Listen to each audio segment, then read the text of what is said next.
to Tripura Info News Update. Tripura সরকারের বড় প্রশাসনিক সিদ্ধান্ত। রাজ্যের ৮টি জেলার জন্য নিয়োগ করা হয়েছে একজন করে গার্ডিয়ান মন্ত্রী।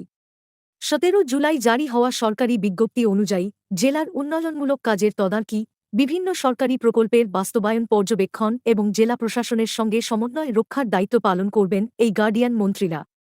রাস্তা, স্বাস্থ্য, অবকাঠামোসহ বিভিন্ন উন্নয়ন প্রকল্পের অগ্রগতি পর্যালোচনার পাশাপাশি জনকল্যাণমূলক প্রকল্পগুলির বাস্তবায়নও তাঁরা নিয়মিত পর্যবেক্ষণ করবেন।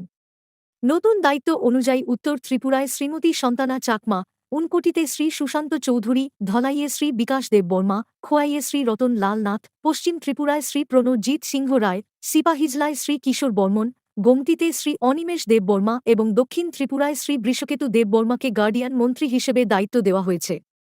সরকারের আশা, এই উদ্যোগে বিভিন্ন দপ্তরের মধ্যে সমন্বয় আরও জোরদার হবে এবং রাজ্যের সব জেলায় উন্নয়নমূলক প্রকল্পের বাস্তবায়ন হবে আরও দ্রুত ও কার্যকর।